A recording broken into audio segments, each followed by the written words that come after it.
Selamat pagi kepada Bapak dan Ibu dosen. Kami dari kelompok 7 KPE yang beranggotakan 7 orang akan mempresentasikan evaluasi keuangan Bank Danamon. Sebelum melanjutkan pembahasan tersebut, kami akan menjelaskan tentang Bank Danamon. Bank Danamon tersendiri didirikan pada tanggal 16 Juli 1956 dengan nama PT Bank Kopra Indonesia. Pada tahun 1976, nama bank ini berubah menjadi PT Bank Danamon Indonesia. Bank Danamon didukung oleh 862 jaringan kantor cabang konvensional, unit syariah, dan kantor cabang anak perusahaannya serta lebih dari 60.000 jaringan ATM Danamon, ATM bersama, Prima, dan Alto yang tersebar di 34 provinsi. Selain jaringan fisik, layanan Danamon juga dapat diakses melalui Danamon Online Banking, mobile banking melalui aplikasi di Bank dan di Card, SMS banking, serta layanan phone banking melalui Hello Danamon.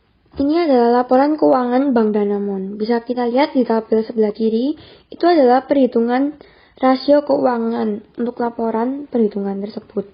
Bisa dilihat bahwa ini adalah laporan perhitungan rasio keuangan yang diambil dari periode 2019 dan juga periode 2020. Untuk rasio konsolidasian, untuk tahun 2019 ke 2020 terjadi kenaikan, yaitu saat tahun 2019 adalah 22,54% dan juga 24,66% untuk tahun 2020. Untuk rasio konsolidasian untuk KPMM.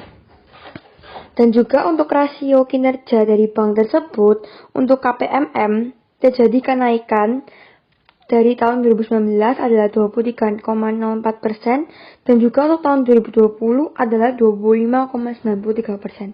Di sini terlihat bahwa terjadi kenaikan dari tahun 2019 ke tahun 2020. Setelah dari laporan rasio perhitungan keuangan, di sebelah kanan terdapat laporan laba rugi dan penghasilan komprehensif lainnya.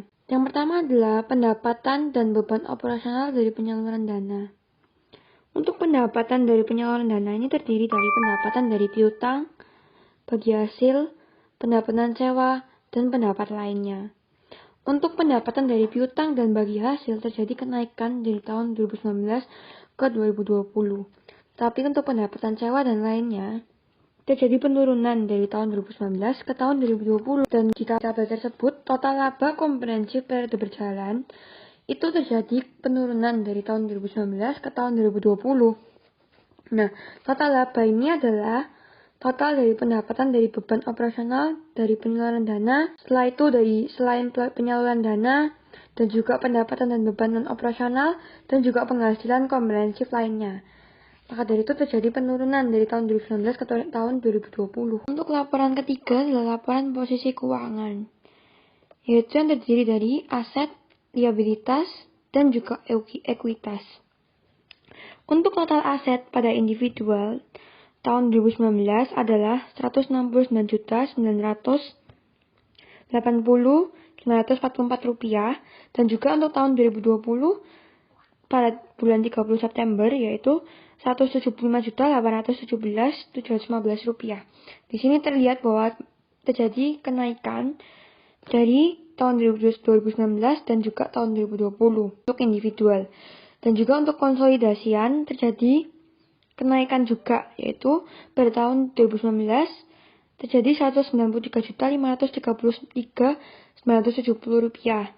Dan untuk tahun 2020 196.630.793 rupiah untuk total asetnya. Sama halnya dengan individual terjadi kenaikan aset. Untuk total ekuitas pada tahun 2019, untuk individual adalah 44.937.166, dan juga untuk tahun 2020 adalah 43.530.578 rupiah. Di sini untuk tahun 2019 ke tahun 2020 terjadi penurunan untuk total ekuitas untuk individual, dan untuk konsolidasian total ekuitasnya di tahun 2019 adalah 44.937.166 rupiah, dan untuk tahun 2020 adalah 43.530.578 rupiah. Ini sama untuk individual dan konsolidasian. Terjadi penurunan untuk total ekuitas untuk kedua tahun tersebut. Sekian dari kelompok kami. Terima kasih.